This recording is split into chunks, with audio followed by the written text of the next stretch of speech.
लक्ष्मण देखहु परम सुहाई, फूले कास सकल मही छाई, जनु बरसा कृतक प्रगट बुढ़ाई।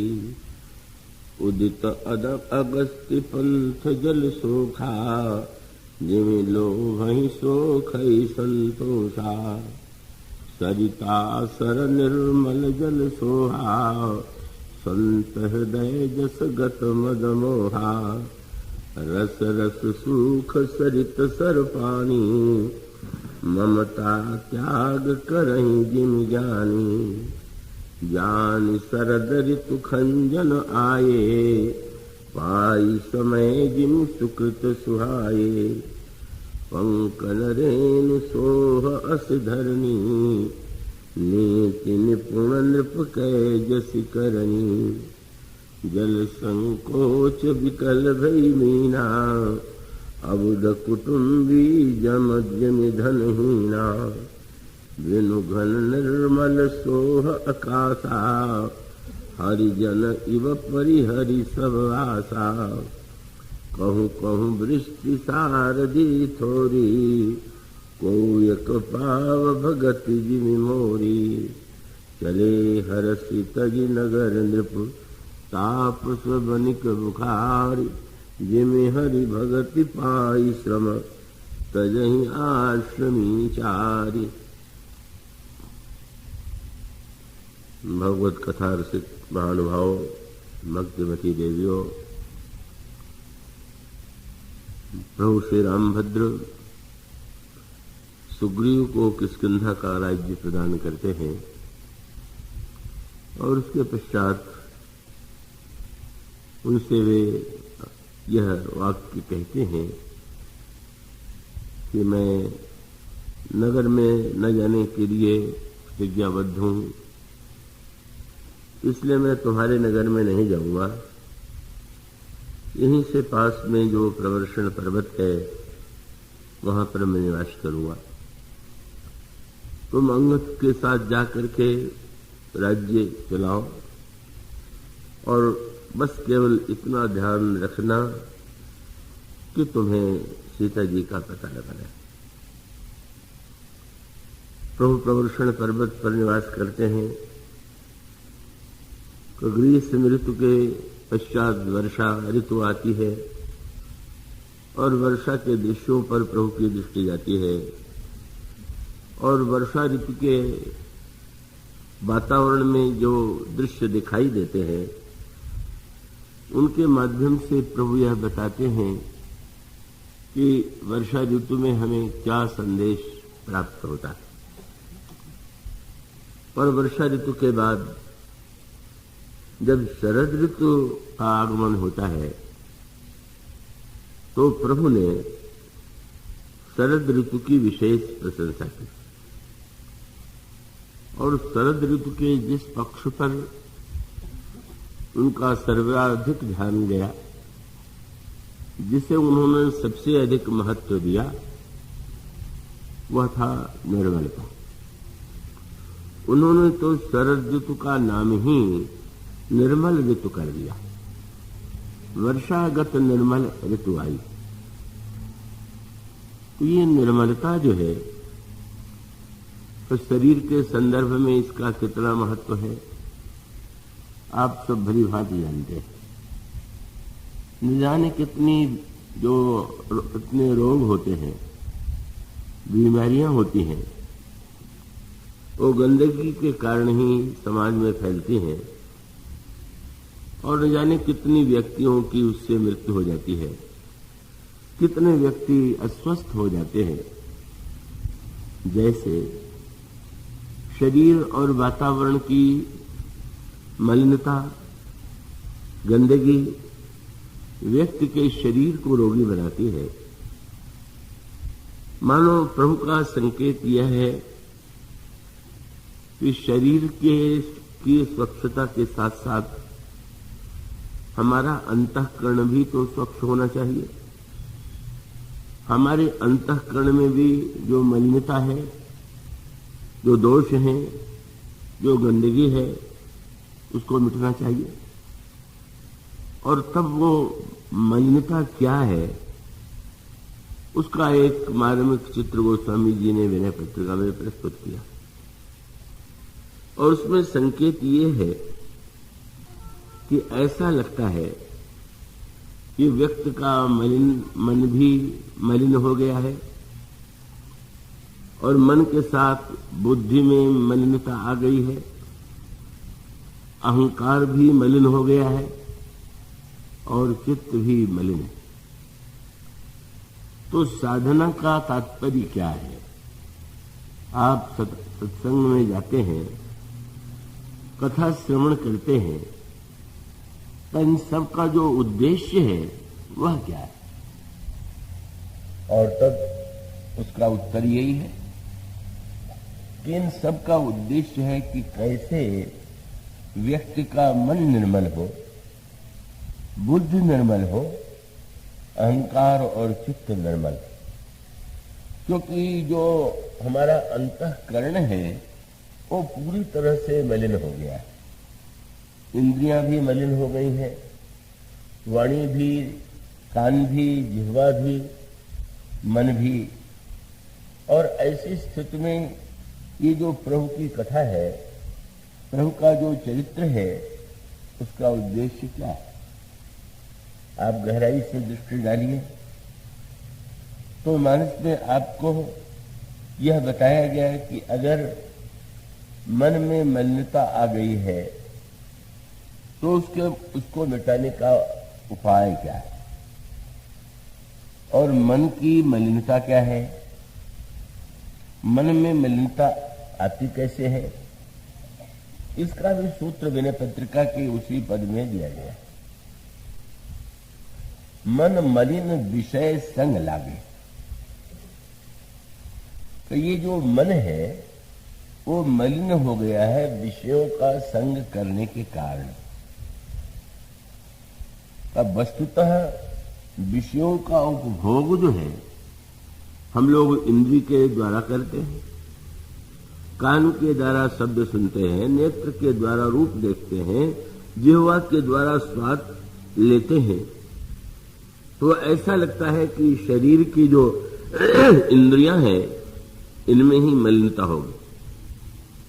पर आप अच्छी तरह से जानते हैं कि शरीर के साथ अगर मन सहयोग न दे तो इन वस्तुओं में रस की अनुभूति हो ही नहीं सकती।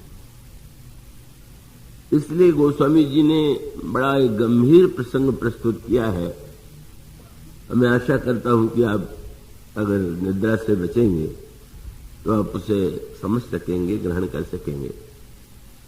उसको गोस्वामी जी ने यूं दृष्टांत दिया कि जैसे गाय दूध देती है, लेकिन उस गाय के दूध के साथ साथ दूध जो व्यक्ति को प्राप्त होता है जब उस गाय को दुहा जाता है,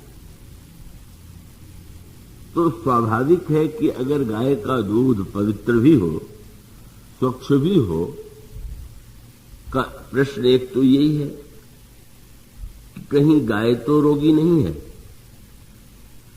गाय रोगी होती है तो आज भी चिकित्सा में इस बात पर बड़ा बल दिया जाता है कि गाय के दूध की बहुत प्रशंसा है, लेकिन गाय अगर रोगी होगी तो रोगी गाय का जो दूध होगा का वह तो निश्चित रूप से उसमें रोग के कीटाणु होंगे और उसको पीने वाला भी रोगी होगा। पर मान लीजिए गाय अगर स्वस्थ भी हो, पर स्वस्थ के गाय को जो दूहने वाला है अगर वो गंदा हो, और उसके साथ साथ एक समस्या और भी होती है, ये जो गाय को दूहने वाले हैं का एक व्यक्ति कई घरों में गाय दूहते हैं, तो स्वाभाविक है कि एक नियमित समय पर वो दूहने नहीं आ पाते।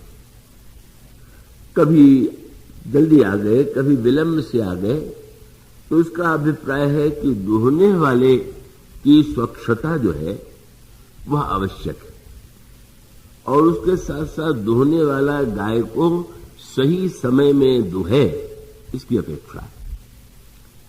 अब गोस्वामी जी जो बड़ी गंभीर चर्चा कर रहे हैं, जो संक्षेप में मैं आपको बताना चाहूंगा, उन्होंने ये कहा कि बहिरंग जो गाय है वह तो परम पवित्र ही है, उसका दूध तो पौष्टिक है, स्वस्थ बनाने वाला है, पर अंतःकरण में भी एक गाय की आवश्यकता है।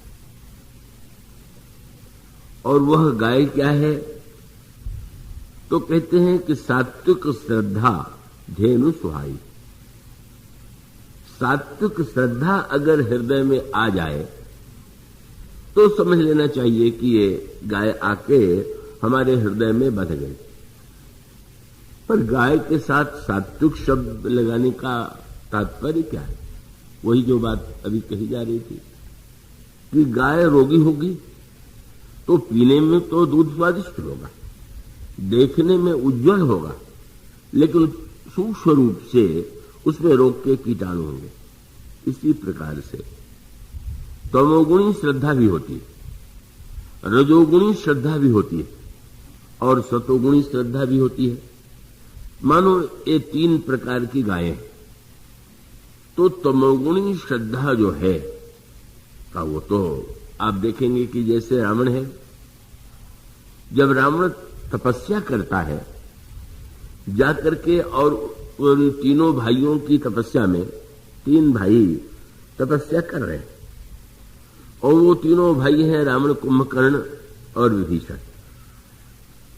तो बिना श्रद्धा बिना धर्म नहीं होई, किसी भी धर्म का पालन बिना श्रद्धा के नहीं हो सकता।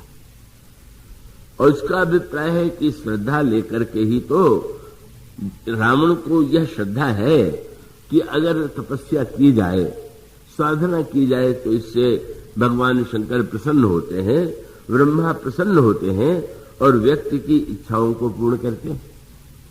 तो शास्त्र के वचनों पर उसकी श्रद्धा है, लेकिन तीनों की वृत्ति क्या है? एक की श्रद्धा सात्विक है, दूसरे की राजसिक है और तीसरे की तामसिक है। तीनों प्रकार की श्रद्धा, और तब उसका सूत्र यही तो है। तीनों की साधना, तीनों की क्रिया देखने में एक जैसी, तीनों ही तपस्या कर रहे हैं और इतनी कठिन तपस्या करते हैं कि केवल हड्डी ही हड्डी दिखाई दे रही। और तब वरदान देने के लिए ब्रह्मा और शंकर आते हैं। पर ये जो तीन तरह के वरदान तीनों के द्वारा मांगे गए, उसमें कौन सी वृत्ति है? रावण के द्वारा जो वरदान मांगा गया वो रजोगुणी, कुंभकर्ण के द्वारा जो वरदान मांगा गया वो तमोगुणी, और विभीषण के द्वारा जो वरदान मांगा गया वो सात्विक है। का उसका अभिप्राय ये है, यो कुंभकर्ण जो है वो तमोगुणी वरदान नहीं मांगना चाहता था। तमोगुण का एक मुख्य लक्षण है निद्रा। अब आप लोग कथा में हैं तो इस सूत्र को पहले ध्यान में रखिएगा कि आप श्रद्धा लेकर के ही तो आए हुए होंगे, पर तमोगुणी अगर होगी तो नींद आ जाएगी। तो इसका अभिप्राय यह है कि अब जब रावण से पूछते हैं तो रजोगुणी व्यक्ति का जो स्वभाव दिखाई तो देती है बड़ी श्रद्धा, और लिखा हुआ है कि जब ब्रह्मा और शंकर पधारे तो रावण ने दोनों के चरण पकड़ करके स्तुति भी किया। रावण का स्तोत्र पाठ तो प्रसिद्ध है। कन्याने के लोग प्रदोष व्रत के बाद सूतांडों का पाठ करते हैं। तो अब रावण के द्वारा जो क्रिया हो रही है वो तो श्रद्धा के द्वारा ही संचालित है, ऐसा प्रतीत हो रहा है।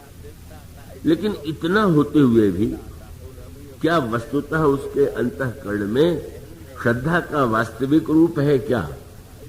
और उसका सूत्र वही है कि स्तुति करके, तपस्या करके जब पूछते हैं कि क्या चाहिए, तो रजोगुणी व्यक्ति की जो वृत्ति है, हम अमर हो जाए, हमें कोई परास्त न कर सके, हम सबको हरा सकें, और उसके वाणी से वही वाक्य तो निकलता है, हम काहू के मर ही न मारे। हम किसी के मारने पर न मरे। मानो इसका अभिप्राय कि हम मारे तो दूसरे मर जाए, पर हमें कोई मारे तो हम न मरे। यही प्रत्येक रजोगुणी व्यक्ति की कामना। और तब कुंभकर्ण को जब देखा तो समझ गए कि यह व्यक्ति बहुत भोजन करने वाला, तो बहुत भोजन करने वाला है और जगता रहेगा तो भोजन ही करेगा, और भोजन दिन रात करता रहा तो विश्व वेगी सब चौपट होई, सारा संसार ही चौपट हो जाएगा, ये तो सबको खा जाएगा। इसको गोस्वामी जी विनय पत्रिका में कहते हैं अभिमान। अभिमान की भूख बड़ी प्रबल होती है।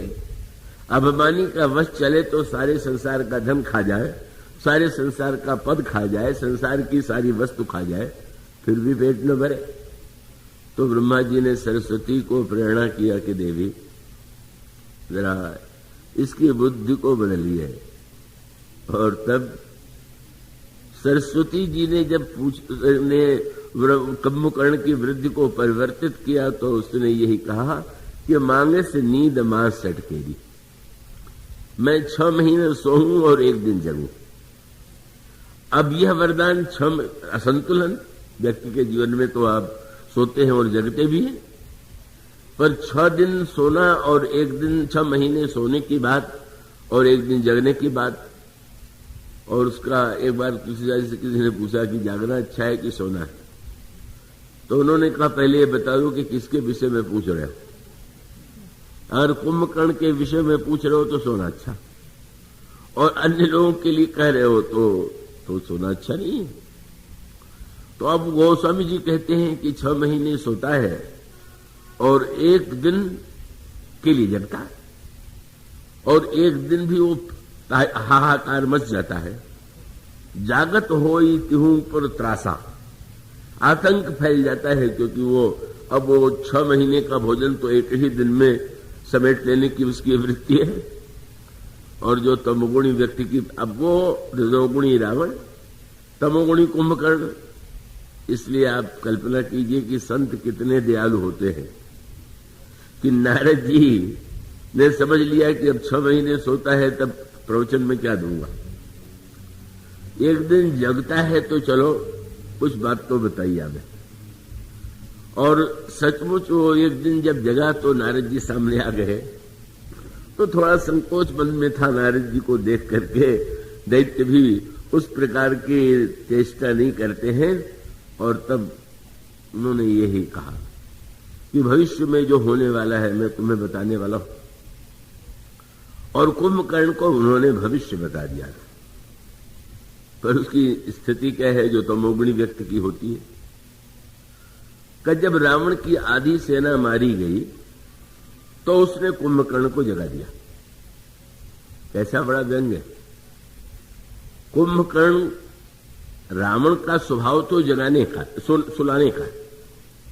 मोह की तुलना की गई, मोह निशा सब सोनिहारा, देखिए सपन अनेक प्रकार, पर सुलाने वाले ने जगा दिया। और ब्रह्मा का स्वभाव जगाने का है, पर उन्होंने सुला दिया।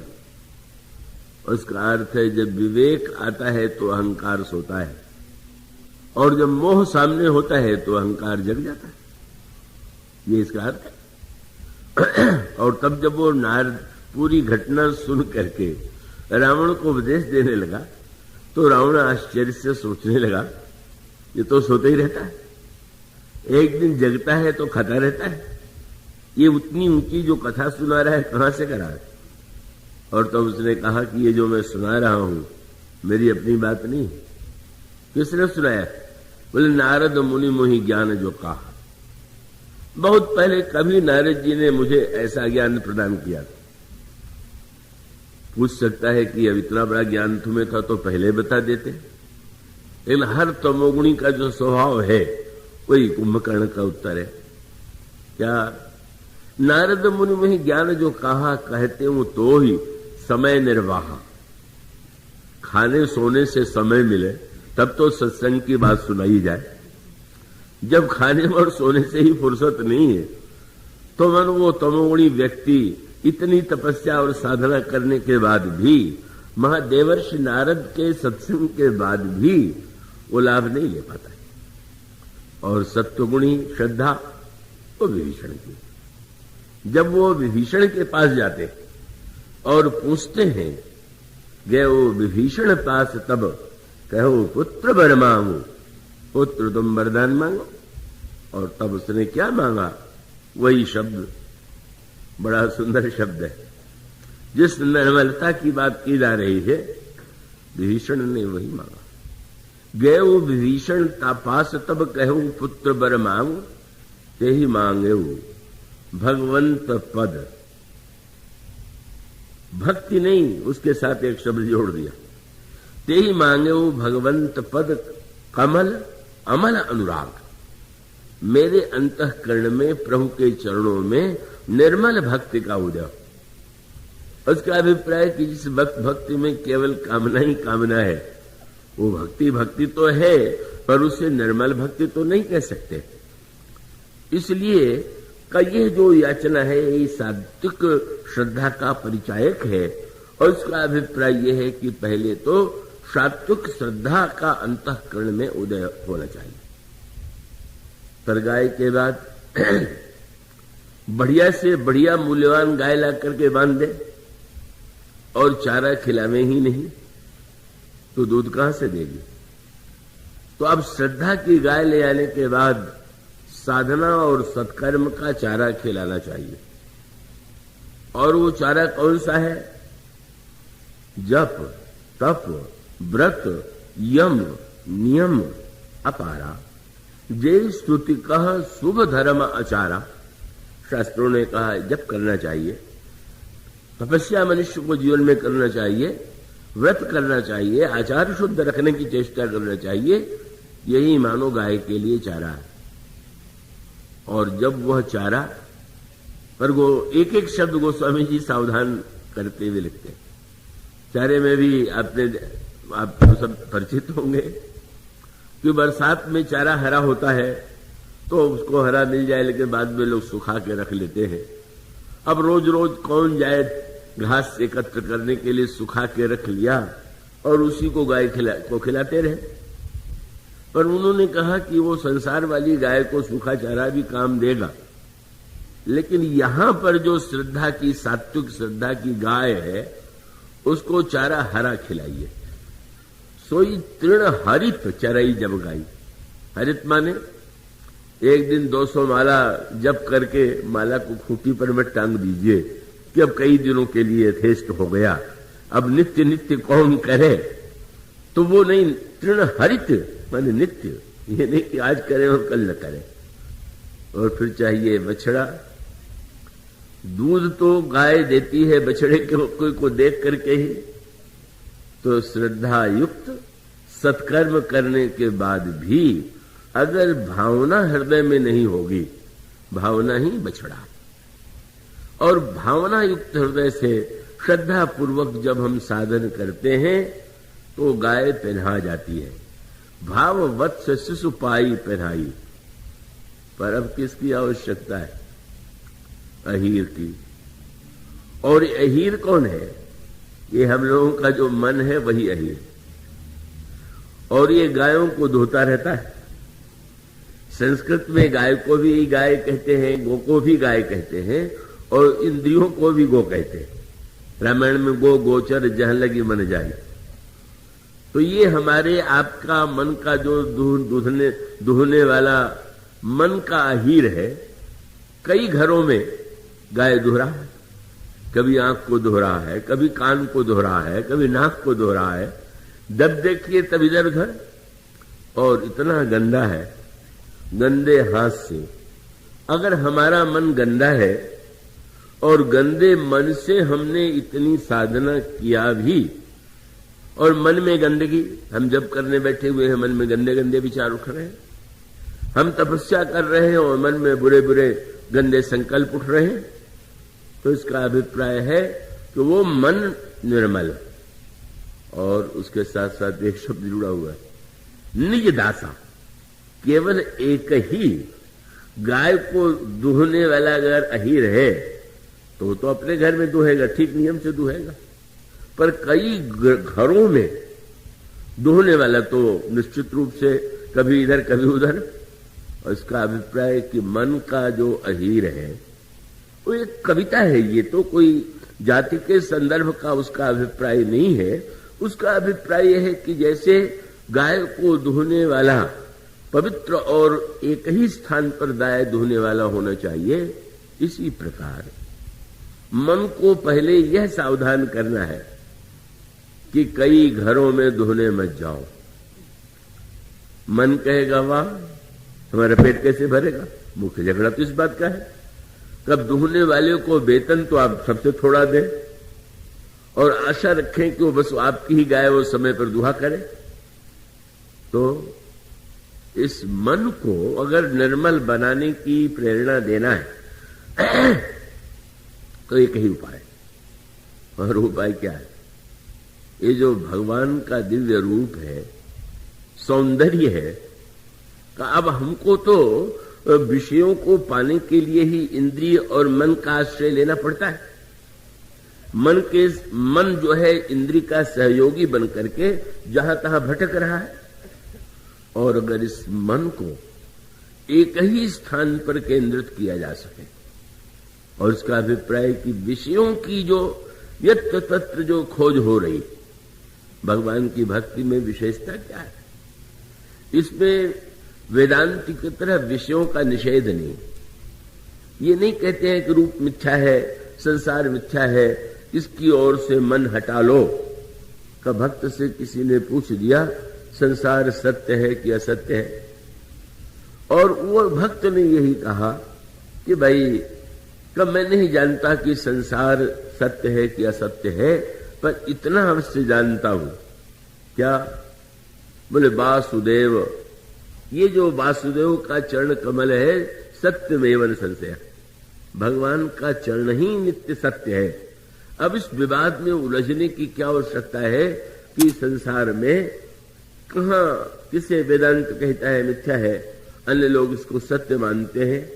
इसलिए मन की निर्मलता का उपाय ये है कि मन को अगर विषय प्राप्ति के लिए भगवान की दिशा में मोड़ दिया जाए तो मन को जो जो रस चाहिए वो सब का सब भगवान में मिल जाएगा। बस ये उसका अभिप्राय है, और यही बात अहिल्या के प्रसंग में आपको मिलेगी। वहां पर भी अहिल्या की समस्या क्या है? कृपया जागते रहिएगा, बार बार सावधान करना पड़ रहा है आपको। समस्या क्या है? अगर अहिल्या की इंद्र के प्रति, इंद्र आकृष्ट होता है अहिल्या के प्रति, और अहिल्या किसी कारण से उसे नहीं पहचान पाती, तो न पहचान पाना वैसे तो साधारणतया यही लगेगा कि भाई अहिल्या का इसमें क्या दोष है। लेकिन न पहचान पाने के पीछे भी कभी कभी एक स्वभाव है मन का कि मन अपने आप को धोखा देने में बड़ा निपुण है। कोई न कोई ऐसा बहाना ढूंढेगा कि वो जाना हुआ भी अनजाना बन करके उस प्रकार की चेष्टा करेगा। अब अहिल्या पत्थर बन गई, जड़ बन गई, और उसके बाद जब प्रभु के मंगलमय चरणों का स्पर्श हुआ तो अहिल्या चेतन हो गई, और चेतन होकर के अहिल्या ने भगवान की स्तुति किया। तो स्तुति में अहिल्या ने एक ऐसा वाक्य कहा कि जो साहित्य की दृष्टि से ही रामायण को पढ़ते हैं उनको उसमें अटपटापन लगता है। जो बात कल कही जा रही थी उसने परसत पद पावन शोक न सावन प्रगट भई तब पुंज सही देखत रघुनायक जन सुखदायक सन्मुख होई कर जोरी रही अति प्रेम अधीरा पुलक शरीरा मुख नहीं आवत बचन कही और अति निर्मल वाणी, उसकी वाणी अत्यंत निर्मल है। और अस्तुति ठानी, जब उससे स्तुति किया तो भगवान की स्तुति में वाक्य कहा कि ज्ञान गम्य जय रघुराजी, हे ज्ञान गम्य आप प्रभु जो हैं मैं आपकी वंदना करता हूं। और उसके साथ साथ अगले वाक्य में अहिल्या ने कह दिया कि रावण रिपु जन सुखदाई, आप रावण के शत्रु हैं और भक्तों को सुख देने वाले हैं। तो जो साहित्य की दृष्टि से रामायण पढ़ते हैं, पंडित रामनरेश त्रिपाठी बड़े योग्य साहित्यकार थे, उन्होंने तुलसीदास जी की प्रशंसा में रचना की है, पर वो एक नियम है कि आलोचना में कुछ न कुछ दोष भी तो बताना चाहिए, नहीं तो लगता है कि तो केवल गुण ही गुण गा दिया गया, उसमें आलोचना की सम्यक दृष्टि नहीं। तो उन्होंने दोषों में इसका उदाहरण दिया कि अहिल्या भगवान राम के लिए स्तुति के लिए अगर कहे कि हे दशरथ पुत्र आप ऐसे हैं, या कौशल्या पुत्र आप ऐसे हैं, या अयोध्या के सुख देने वाले आप ऐसे हैं, तो ठीक है। पर अभी तो रावण से भगवान राम की कोई शत्रुता भी नहीं है, अभी भगवान राम से रावण का युद्ध भी नहीं हुआ, और अहिल्या अभी से भगवान की स्तुति रावण रिपु करके कहे तो इस साहित्यिक दृष्टि से दोष। जो घटना घटित हो चुकी है या जो वर्तमान में है वही विशेषण देना चाहिए, पर साहित्यिक दृष्टि से ही नहीं। मानस तो एक दार्शनिक ग्रंथ है। वो स्वामी जी बताना क्या चाहते हैं कि भाई आंख हो और आंख में मोतियाबिंद हो जाए, कोई रोग हो जाए, तो वस्तु सामने है, आंख भी है, पर मोतियाबिंद होने के नाते वो ठीक ठीक नहीं दिखाई दे रहा। तो अब ये जो कबीरदास जी ने इसी शब्द में जो वाक्य कहा कि वस्तुतः पूछा गया कि भगवान का दर्शन क्यों नहीं होता, तो उन्होंने यही कहा कि जिन आंखें न सो वाको लखिए सो तो गई है मुदाए, आंखें दोष युक्त हो गई। वो संकेत बड़ा सुंदर आता है कि जो प्रभु जब वहां धनुष यज्ञ में जो राजा पधारे हुए थे, तो उसमें जो बड़े स्वार्थी और कुटिल राजा थे उन्होंने धनुष तोड़ने का प्रयास किया। लेकिन कुछ ऐसे भी भले व्यक्ति थे, अच्छे राजा, कि उन्होंने प्रयास नहीं किया। जो तोड़ चुके थे वो तो अपमानित हो ही चुके थे। अब उनको चिंता हुई कि ये जो बैठे रह गए हैं इनकी भी दशा यही तो हो जो हमारी है। तो कहने लगे कि आप लोग तमाशा देखने आए थे कि सचमुच स्वयंवर में सम्मिलित होने आए? और आए थे तो इतने लोगों ने हमने प्रयास किया, आप लोग प्रयास क्यों नहीं कर रहे? तो उन्होंने कहा कि आए तो पाने के लिए थे, और आए थे एक को पाने दो मिल गए, तो प्रयास क्या करें? क्या सीता जी को पाने आए थे और सीता जी और श्री राम दोनों मिल गए, जगन माता और जगत पिता का दर्शन हो गया। तो फिर ऐसी स्थिति में हम तो दूने लाभ में हैं। और तब उन राजाओं ने कहा कि आप लोग प्रयत्न नहीं कर रहे हैं तो नाक नहीं कट जाएगी। तो उन अच्छे सात्विक राजाओं ने यही कहा कि पहले आप लोग प्रयत्न कर चुके हैं, आप लोगों की नाक बची हुई है क्या? और व्यंग में तुलसीदास जी ने साहित्यिक शब्द का प्रयोग किया, बोले नाक पिनाक ही संग सिधाई, वो था पिनाक, और जब तुम लोग गए तो उसने नाक तो वहीं रख लिया और तुम्हें वो लौटा दिया। तो तुम सबकी तो नाक कटी हुई हो है, अब हमको भी चाहते हो कि हम भी नकते बन जाए। तो पूछ दिया कि तुम्हें ये जो जगत पिता और जगन माता दिखाई दे रहे, हमें क्यों नहीं दिखाई दे रहे? तो उनका तुम्हारी आंखें ठीक नहीं। क्या देखहु राम ही, लेकिन कैसे? नैन भरी, और कैसे? बोले तजी ईर्षा मद मोह, आंखों में ईर्षा भरी हुई, आंखों में मद भरा हुआ, आंखों में मोह बना हुआ। अब तुम्हें अगर नहीं दिखाई दे रहे हैं तो जब तक तुम अपने नेत्रों को ईर्षा मद मोह से मुक्त नहीं करोगे तब तक यह प्रभु का स्वरूप नहीं दिखाई देगा। तो उसका अभिप्राय यह है कि नेत्र यदि मलिन हो, अहिल्या अगर इंद्र को नहीं पहचान पाई तो उसका अर्थ क्या हुआ? नेत्र में कोई न कोई तो कमी थी। इतनी सेवा गौतम ऋषि के करते हुए भी अगर इंद्र गौतम का वेश बना करके नहीं आ पाए, ना आया, और अहिल्या ने उसको पति के रूप में स्वीकार कर लिया, तो नेत्र में कोई कमी है उसकी इस तरह विशेष चर्चा की अपेक्षा नहीं। गोस्वामी जी बताना क्या चाहते कि नेत्र में मानो कहीं न कहीं एक कोने में सही वासना की कोई वृत्ति रही होगी, और वृत्ति रहने का तात्पर्य है कि अनेक अनेक वर्षों से वो महर्षि गौतम की सेवा करती हैं, और महर्षि गौतम तो बड़े ही त्यागी हैं, विरागी हैं, तो अब स्वाभाविक रूप से त्याग और वैराग्य के वातावरण में पातिव्रत धर्म का पालन तो करती हैं, किंतु एक बड़ी ही मनोवैज्ञानिक बात है कि अगर बलात् किसी पर अगर श्रेष्ठ क्रिया भी आरोपित कर दी जाए और वो एक तरह से बहुत दिन कोई बहुत बढ़िया वस्तु हो, और आपको ये कहा जाए कि आपको 24 घंटे इसे उठाए चलना है, तो व्यक्ति का सिर तो कभी न कभी थकेगा। इसलिए अगर कोई बहुत नीरसता की वृत्ति उत्पन्न की जाए वातावरण, और उसमें अगर किसी को प्रेरित किया जाए, ये बड़ा ही पुराणों में इसको लेकर के बड़ी अनेक सांकेतिक कथा आई हुई, और इसका अभिप्राय कि पत्नी पति की सेवा करे, पतिव्रता हो, यह तो धर्म ही है, पर पति का भी तो यह धर्म है कि वो जो पत्नी के हृदय में राग की भावनाएं हैं, उन भावनाओं की भी तो पूर्ति करे।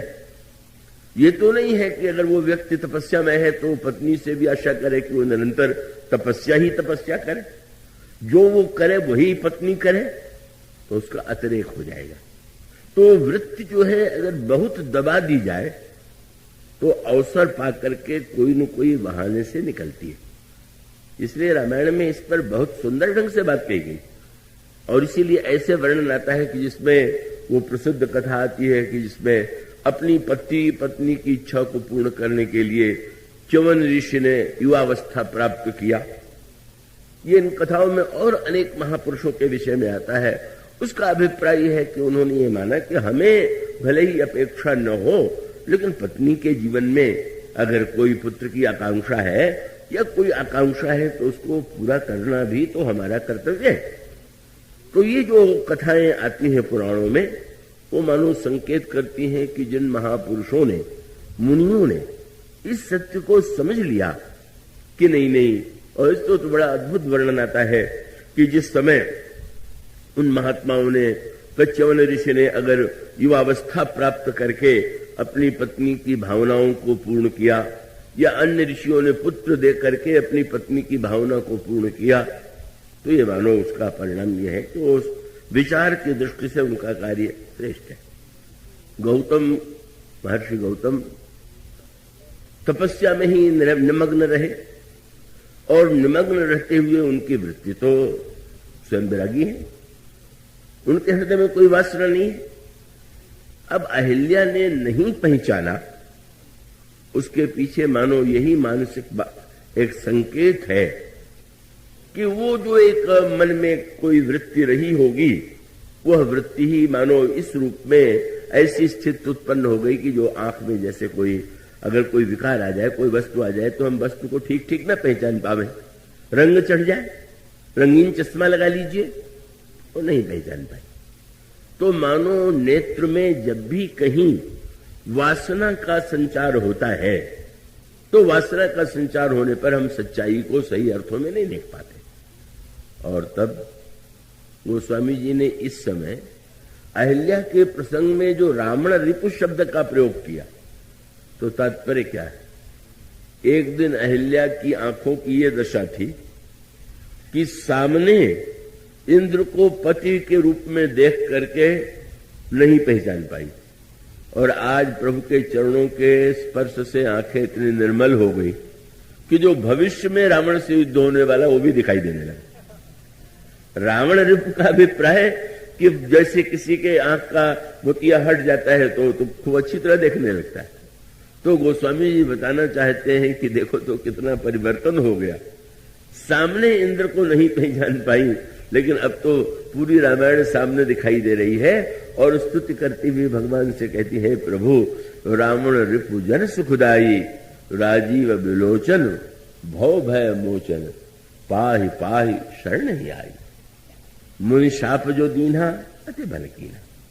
परम अनुग्रह मैं माना, देखो भरि लोचन हरि भव मोचन, यही लाभ शंकर जाना। पर अंतिम बात बड़ी सुंदर है। अति निर्मल बानी, और जो कुछ हुआ वो विषय और मन के दोष से ही हुआ। मन में मलिनता आ गई थी, और तब मन को निर्मल बनाने का साधन यही है कि वो जो विषय की या इच्छा रखने वाला मन है, हम चाह करके भी अगर उसको बलात् विषयों से दूर करने की चेष्टा करेंगे तो सफलता प्राप्त होने पर भी कभी न कभी विकृति आ गई। लेकिन अगर मन को, वो जो अहिल्या ने कहा, अहिल्या जब प्रभु के चरणों में प्रणाम करती हैं तो उसी समय महर्षि का गौतम पधारे लेने के लिए। मानो संकेत क्या है, अब पत्नी को ही नहीं लेके जाना है, भक्ति का दहेज भी लेके जाना है। और इसलिए जब अहिल्या को प्रभु विदा करने लगे तो प्रभु ने पूछा कुछ मैं दूं, और तब यही कहा अहिल्या ने कि महाराज अब एक बार मुझसे भूल हो गई, पर मैं क्या दावे से कह सकती हूं कि भविष्य में कभी भूल नहीं होगी। इसलिए मैं ये चाहती हूं कि जिस रोग से हमारी दवा से मेरा रोग दूर हो गया, वो दवा मैं साथ में ही लेती जाऊं, जिससे भविष्य में अगर रोग की कोई संभावना हो तो उसके द्वारा मैं उस रोग को मिटा सकूं। और तो अहिल्या ने क्या मांगा, कितना सुंदर संकेत। मन है भंवरा, और भंवरा वो तो रस चाहिए, और जहां उसको रस के बारे में दिखाई दे जाए सर्वत्र चला जाता है। पर अगर कोई ऐसा पुष्प मिल जाए कि जिसका रस पाने के बाद कहीं अन्यत्र जाने की आवश्यकता ही न हो, तो मन का जो ये भ्रमरपना है यहां से वहां तक, कभी नाली में और कभी चंपे पर, कभी पुष्प पर, कभी सुगंध पर, कभी जूही पर, वो मिट जाएगा। अहिल्या ने जाते जाते यही कहा कि प्रभु बस एक ही वस्तु मुझे दीजिए। क्या बोले, पद कमल परागा रस अनुरागा मम मन मधुप करई पाना। मेरा मन भ्रमर जो है आपके चरण कमल के रस का निरंतर पान करता है।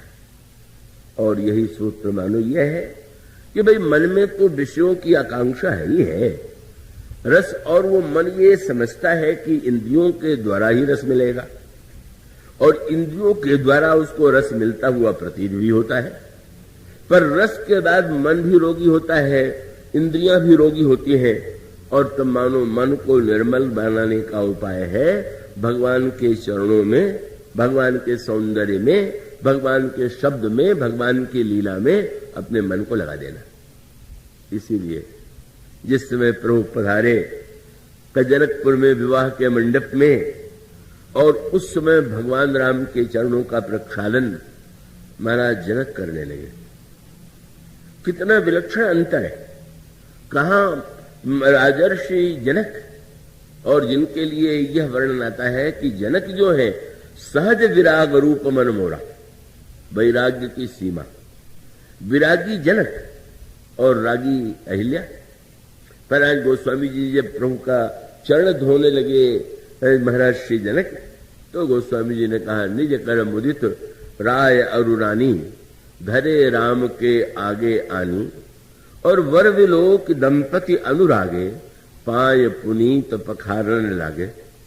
और जब चरण पखारने लगे तो गोस्वामी जी को एक एक बातें इतिहास की याद में ली। ये कौन है?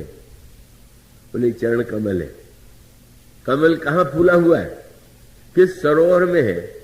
बोले जे पद सरोज मनोज अरिउर सर सदैव विराजे। यह चरण कमल वह है कि जो कामादि शंकर है उनके हृदय में ही ये खिलता है। ये पद सरोज मनोज अरिउर सर सदैव विराजे ही, और जय सकृत सुमिरत विमलता मन सकल कलिमल भाजे। का भाई इतना पवित्र हृदय शंकर जी का है, उनके हृदय में कमल रहता है तो हमारे लिए। बोले इन चरण कमलों की विशेषता यह है कि अगर व्यक्ति अपने हृदय में इनका ध्यान करे तो समस्त कलिमल जो है वो दूर चले जाते हैं। कैसे विश्वास करें? तब अहिल्या की याद आ गई। तुरंत गोस्वामी जी ने कहा, जो जय परसी मुनि बनिता लही गति, रही जो पातकमयी, और मकरंद जिनको शंभु सिर सुचिता अवधि सुर वर्णई। और कौन लोग मडरा रहे हैं, कौन से भौरे? करे मधुप मन मुनि जोगी जन, जे से अभिमत गति लहे, ते पद पखारत भाग्य भाजन, जनक जय जय सब कहे। प्रभु के मंगल में श्री चरणों के प्रक्षालन में गोस्वामी जी कहते हैं कि जब हम अनुराग भरे हृदय से प्रभु के चरण कमलों का स्मरण करते हैं, अनुराग जल से उसको पखारते हैं, तो हमारे मन का मल दूर हो जाता है। मन को निर्मल बनाना है तो इंद्रियों को विषय दीजिए, और इंद्रियों को विषय देने का उपाय यही है कि भगवान की ओर ले जाइए। भगवान में तो सभी रूप रस रंग ऐसा अनोखा है कि उसमें उसको पा लेने के बाद अन्यत्र भटकने की आवश्यकता नहीं। ये है मन को निर्मल बनाना। पर मन ही नहीं, बुद्धि भी मलयुक्त हो गई। बुद्धि का मलयुक्त होना क्या है, और बुद्धि का मल कैसे दूर? और बुद्धि का मल है ममता। बुद्धि का मल है ममता, माने बड़े बुद्धिमान है, बुद्धि बड़ी पैनी है, लेकिन सारी बुद्धि धरी रह जाती है जब कहीं ममता हो जाती है। ममता जिससे हो गई तो उसमें व्यक्ति का विवेक और बुद्धि नहीं रह जाती का, उसमें निश्चित रूप से वह व्यक्ति जो है ममता ग्रस्त होकर के ऐसा आचरण करता है। यही पुराण बताते। और इस संदर्भ में बुद्धि की मलिनता का दृष्टांत क्या है? कैकेयी जी का चरित्र, महाभारत में गांधारी का चरित्र। कैकेयी जी परम पतिव्रता, महाभारत काल में गांधारी परम पतिव्रता, दोनों बड़ी बुद्धिमती। लेकिन गोस्वामी जी ने जो बात कही, बहुत सुंदर बात गोस्वामी जी ने कहा। कई लोग तो कैकेयी जी की प्रशंसा का गीत गाते थकते नहीं है। मैं नहीं गा पाता, क्योंकि मुझे तो तुलसीदास जी की सीमाओं में रहना पड़ता है। गोस्वामी जी ने जैसा उन्हें बताया है, गोस्वामी जी ने एक बहुत सुंदर काव्य प्रस्तुत किया कैकेयी के विषय में। मैं आशा करता हूं कि आप उसे देखेंगे, बुद्धि की मलिनता कैसे होती है। तो गोस्वामी जी ने कहा कि जैसे सुना कि कोई पर्व होने वाला है और इसमें स्नान करने से बड़ा फल मिलेगा। स्नान करने के लिए व्यक्ति पहुंच गया और नदी में संयोग से सीढ़ी भी बनी हुई है, और सीढ़ी अगर बनी हुई है तो व्यक्ति और निश्चिंत हो गया कि सीढ़ियों के सहारे उतर करके आने से नहाएंगे। पर सीढ़ी के साथ एक समस्या होती है, उसकी दुर्घटनाएं आप जानते हैं कि उसी सीढ़ी पर जल में आप जा रहे हैं, पर जल के द्वारा ही सीढ़ी पर जब काई लग जाती है, कहीं जहां गड्ढा सा हुआ और वहां जल एकत्र हुआ, वहीं लग जाएगी काई। और अगर कोई व्यक्ति उतरते समय सावधान न रहे और कहीं उस काई पर पैर फिसल जाए तो बेचारा स्नान क्या करेगा? हड्डी टूट गई, हाय हाय करता हुआ घर आवेगा। गोस्वामी जी ने यही कविता रामायण के प्रारंभ में लिखी। उन्होंने कहा कि जिस समय महाराज दशरथ जी ने राम राज्य की घोषणा किया तो ऐसा अयोध्या के नागरिकों को और दशरथ जी को लगा कि इससे बढ़कर के जीवन में कोई और पर्व नहीं आने वाला है।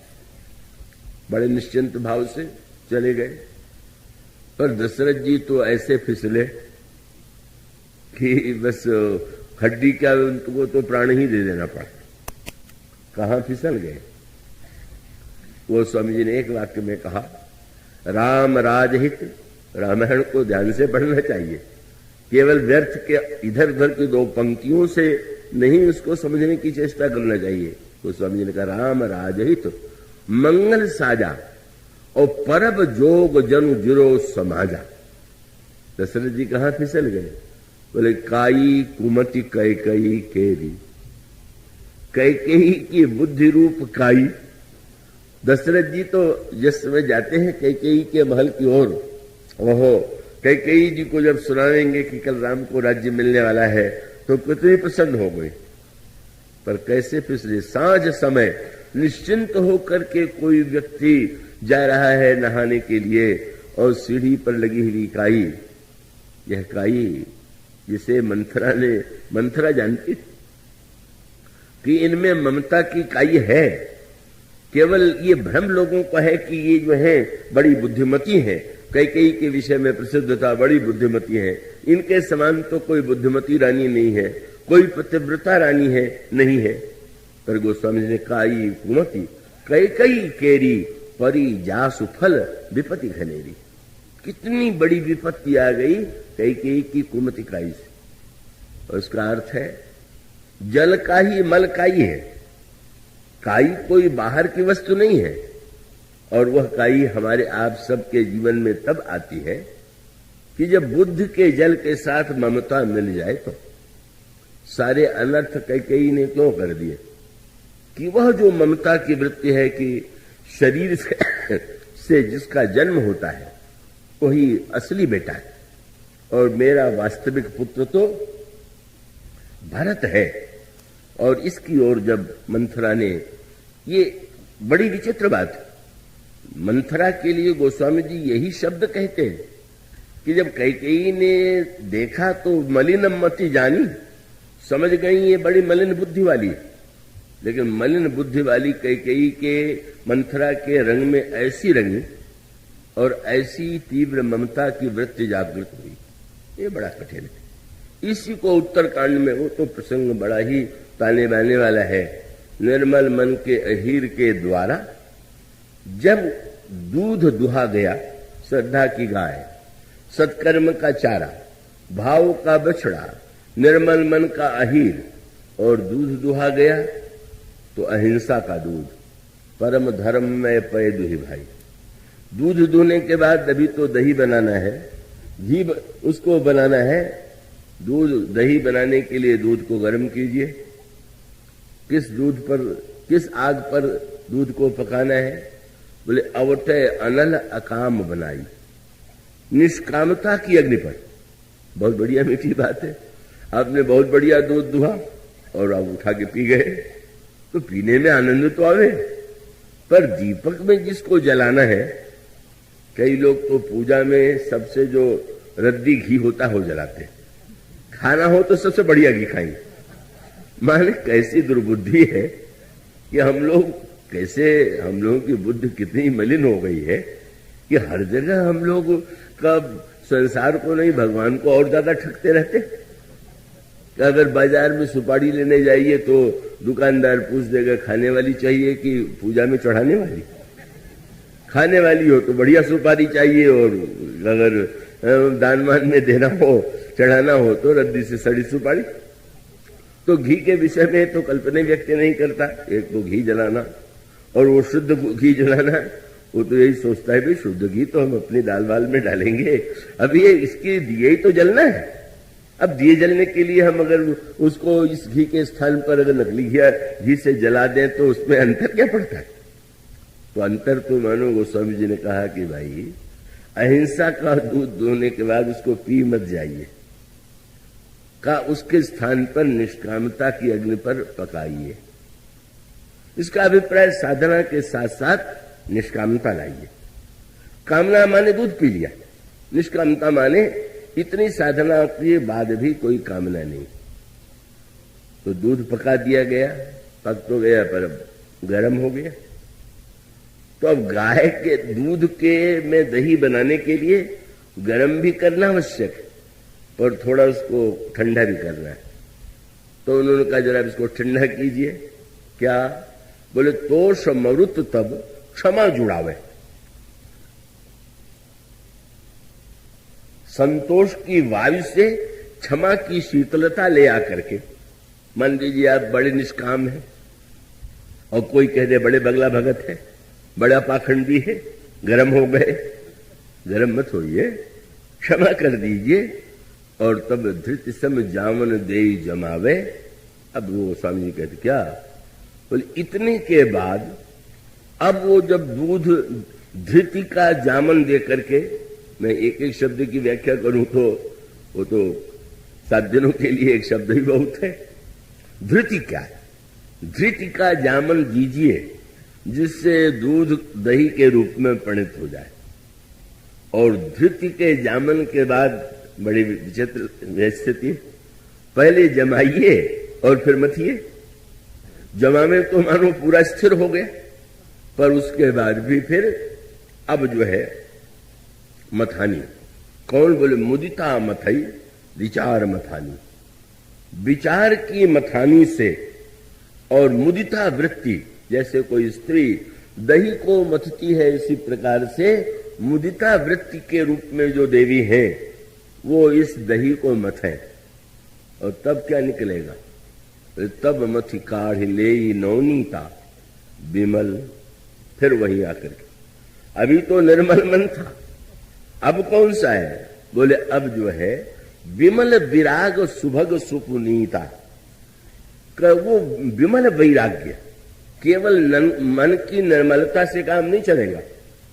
बुद्धि के संदर्भ में भी अब जब मथा गया तो गोस्वामी जी ने कहा कितना सुंदर मक्खन निकल आता है। लेकिन मक्खन निकल आने पर भी तो लोभ छोड़ना पड़ेगा।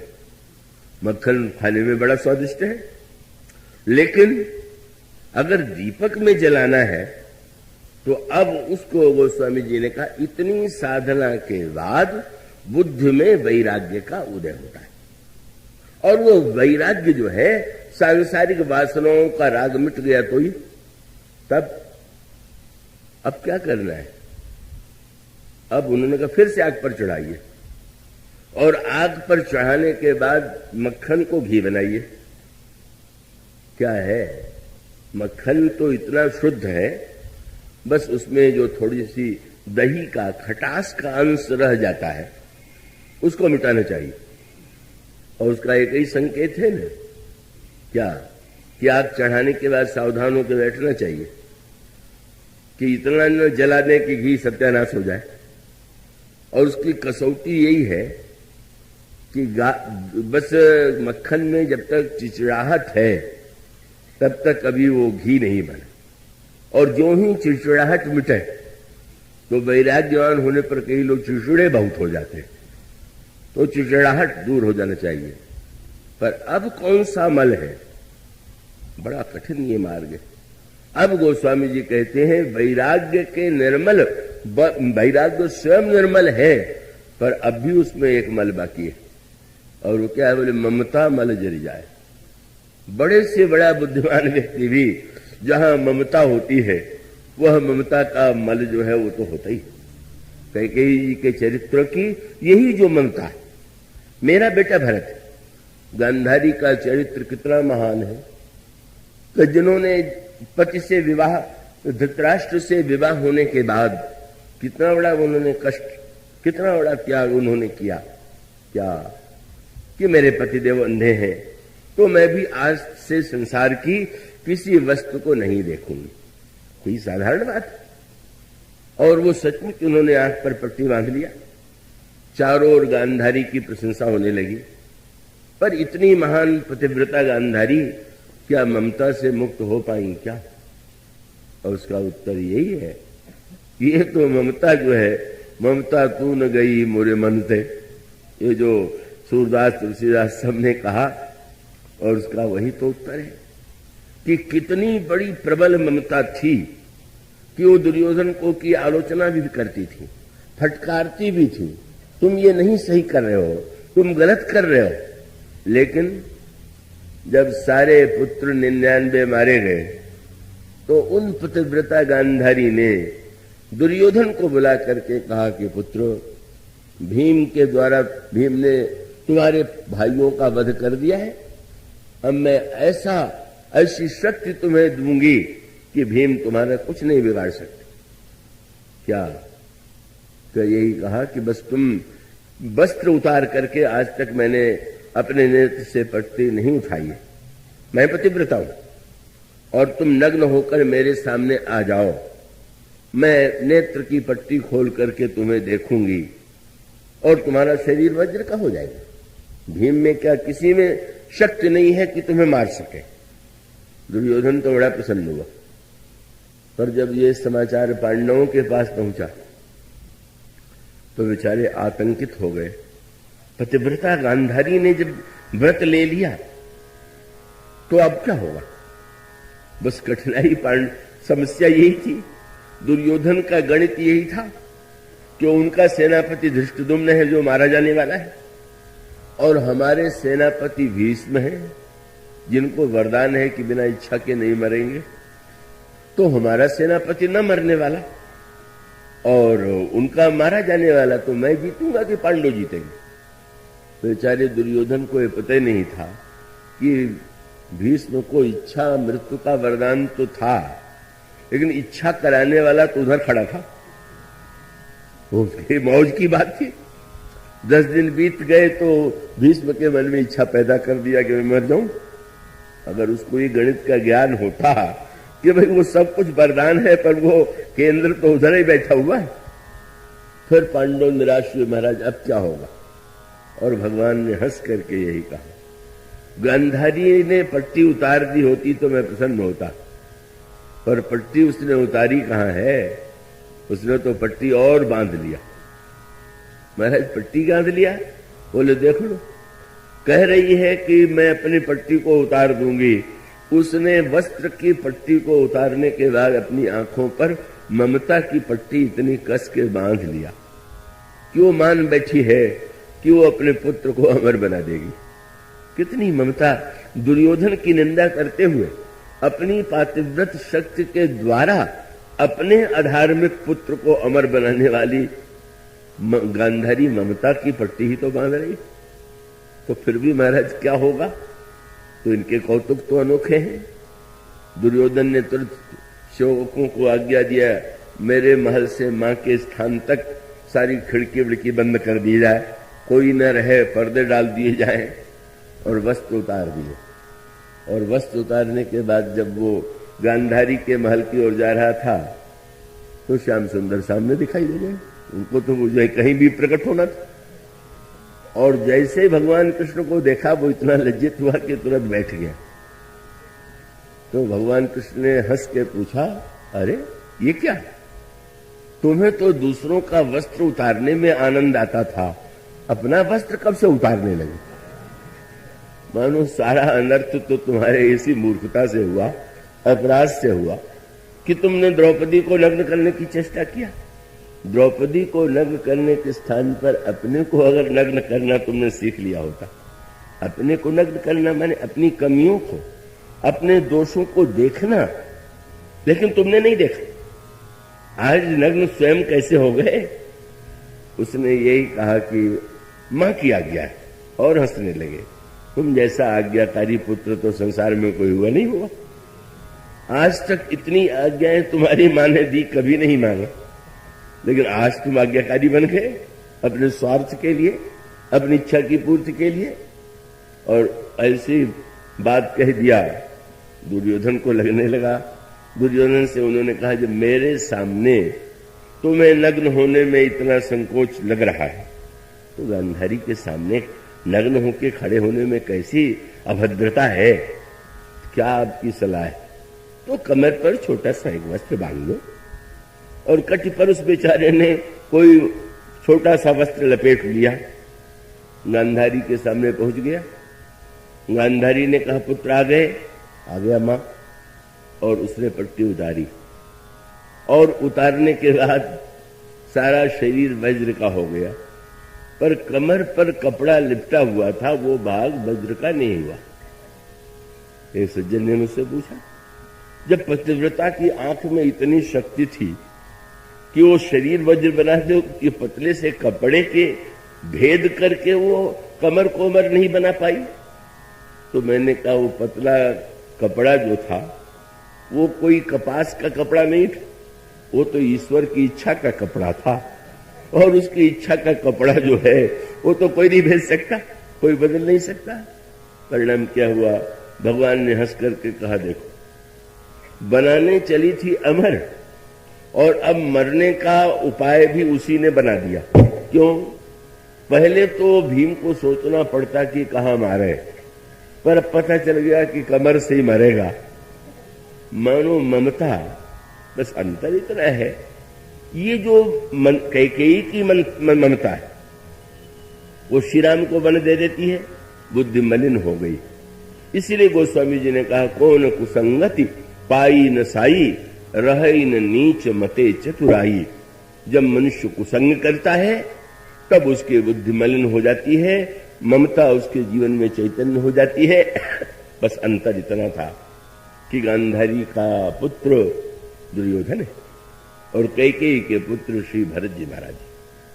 तो श्री भरत जी महाराज ने आते ही कैकेयी के लिए इतने कठोर शब्दों का प्रयोग किया कि कई लोग आज भी पढ़ करके कहते हैं कि एक मां ने कि प्रति पुत्र को उन शब्दों का प्रयोग करना चाहिए क्या जो भरत ने किए।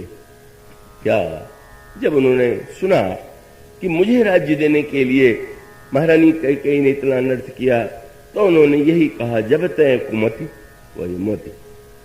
तुम मति थी और कुमति तुम्हारी हो गई।